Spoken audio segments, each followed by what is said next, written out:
Hello, everybody. It's Saturday, the 28th of June, 2025. 5 days ago, I had a birthday, so I'm still celebrating. But today, I am especially celebrating because while I was watching the news this morning, my mobile went ding, and it was the YouTube studio that said I had hit a mark. I now have 50 subscribers, the newest one being in Thailand. So, to all of my subscribers, thank you very much for continuing to tune in and for subscribing. So, I have made another list even before I got the good news I got this morning. This is a list of my 10 favorite foreign films. I can't call it the 10 best foreign films because even though it would just be my personal opinion, I'm not qualified to make that judgment. But this is my 10 favorite foreign films. So let's start. Number 10, the Italian film La Strada, made in 1954, directed by Federico Fellini, and this film won an Oscar. It stars Anthony Quinn as the anti-hero Zappano. He works in a circus as a strongman, pretending to break steel chains across his chest, after which he passes a hat around the crowd and they throw money in it. He decides his act needs a bit more, so he buys for 10,000 lira a poor girl named Gelsomina. Gelsomina is a mute. She can hear, she just can't speak. And he buys her and he teaches her to play a drum roll before his entrance and everything. And for some strange reason, she loves him, even though he's mean to her. I won't spoil the end if you've ever never seen it, but I will suggest that you watch it. This is one of those movies that make me cry. Number 9 on my list is from South Korea. Y'all know how I love my South Korean films. And it was, I believe, the first foreign film to ever win the American Oscars. Parasite, directed by Bong Joon-ho. This is a film about class struggles, which I can relate to living in the UK. Class is not a big thing in the US, but in the UK it is. So we have two families in this film. The Kim family, which is very poor. They live in a basement apartment that's prone to flooding. And then you have the Parks, who are filthy, filthy rich. So the film is essentially about the poor families struggle to survive, to have a better life, which they do by kind of hoodwinking the rich family. It's a brilliant film. There's a lot of darkness in it, but it's highly enjoyable. Number 8 is from a director I've been obsessed with for years. And if you're like me and enjoy your South Korean films, then you will know his name. Number 8 is Thirst from 2009, directed by Park Chan-wook. Song Hyun is a priest. He's not only a priest who's devoted to God and the gospel, he's devoted to humanity. He wants to do something good for humanity. So with that in mind, he volunteers for a radical medical experiment to eradicate a new virus that has swept South Korea. He nearly dies from this experiment. They inject him with the virus. He nearly dies, but he is saved by a blood transfusion. Unfortunately, the blood that they transfuse him with is vampire blood. And as a priest, it changes everything once he becomes a vampire. It's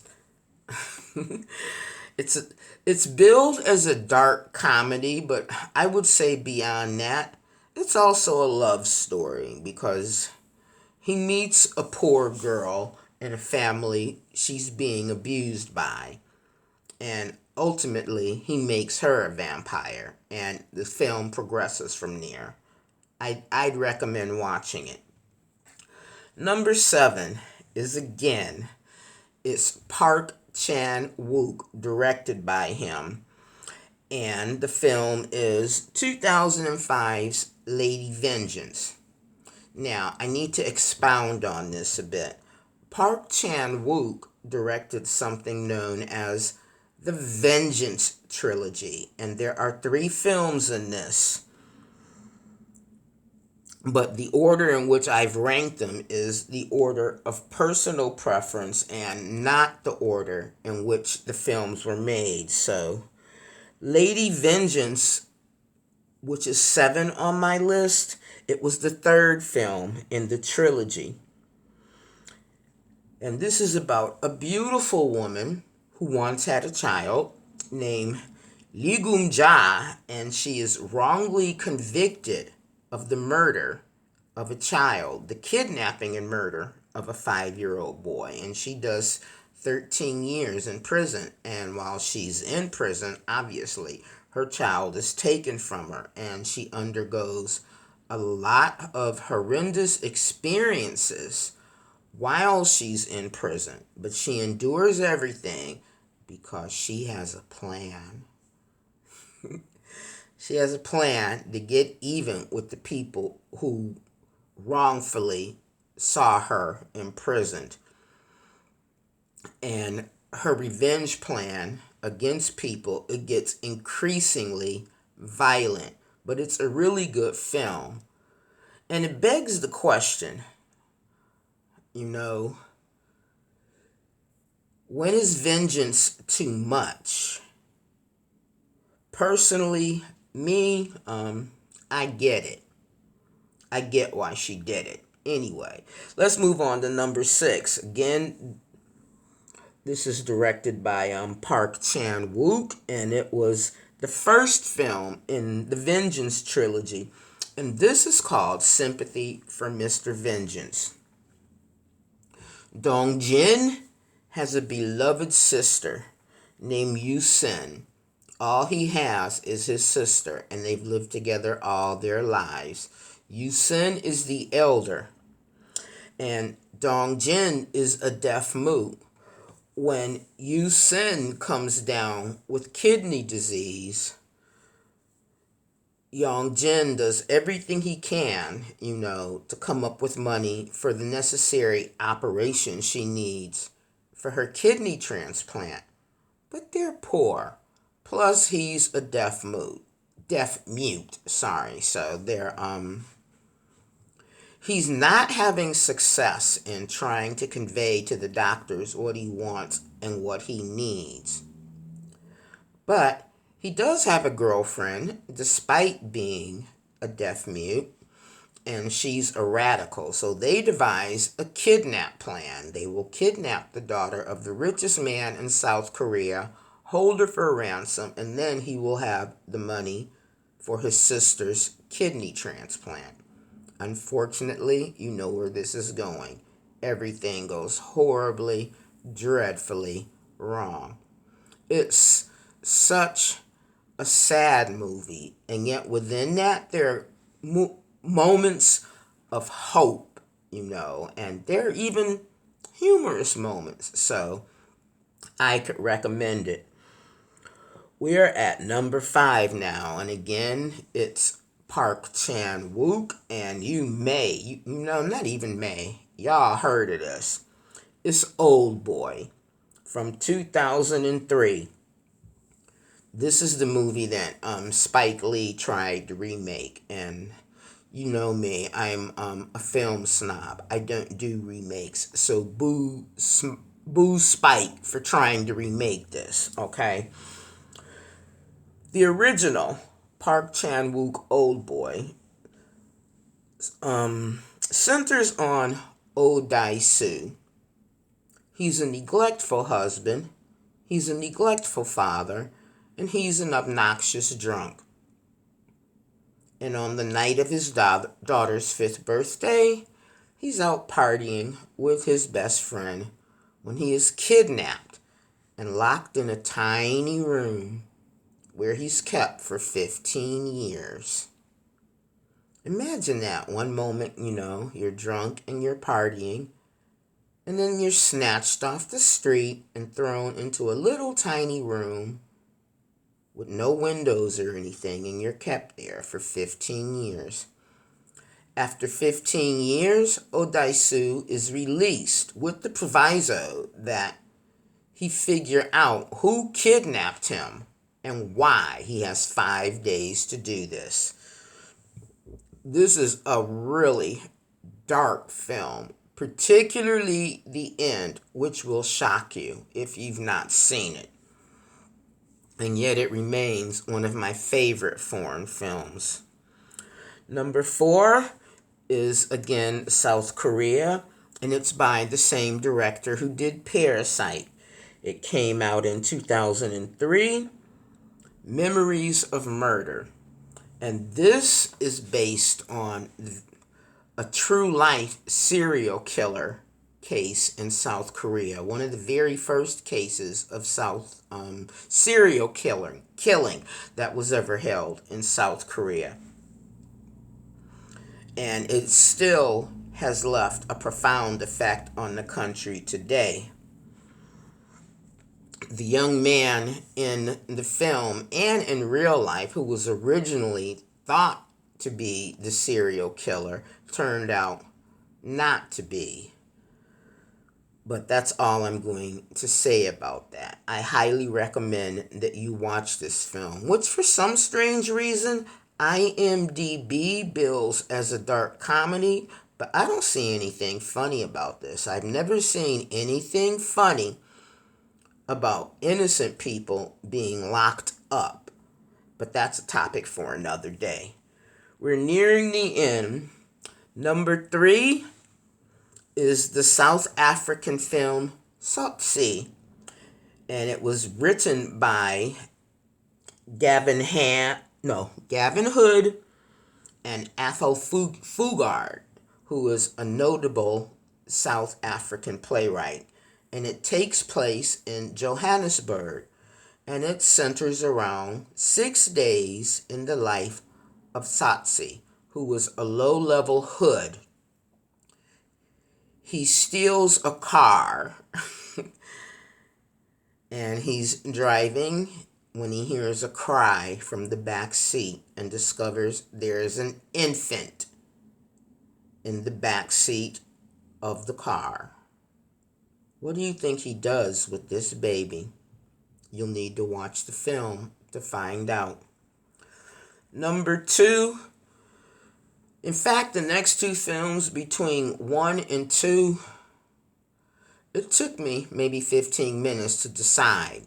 1 or 2. Number 2 on my list, my favorite list of foreign films, is from Brazil in 2002, and originally titled Cidade de Deus. It's City of God, and it's based on the story of Rocket. And at the end, you'll discover it's based on, truth, a real life story. There are a bunch of kids growing up in a favela in Rio, and one of them just wants out. He tries to do the right thing, and the rest of them fall into the life of the favela. Rocket does eventually escape, but the story that leads up to his escape is a brilliant one, and it fills you with hope, for kids living in poverty everywhere. And that takes me to the end of my 10 favorite foreign films. Number 1, are you surprised if I tell you it's from South Korea? Kim Ji-woon directed it, and it's A Bittersweet Life. Sun Woo is the second in command to the leading mobster in South Korea. He has no girlfriend, he has no children, he has no family. All he has is the mob and his devotion to the mob and his boss, the guy who heads the mob. The guy who heads the mob is an old dude, and he's in love with the girl who's like 23 or 24.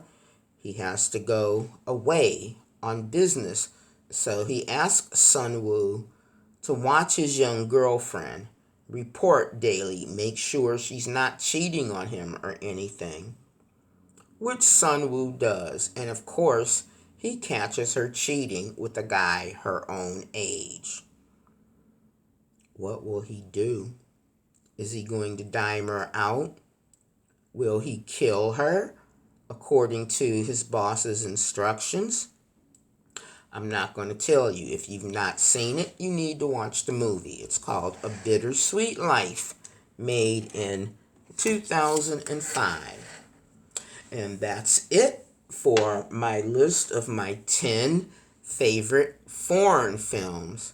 Actually, I have a lot more than 10. It could have went up to 50, but the video would have been too long, so I managed to pare it down to 10. Go me.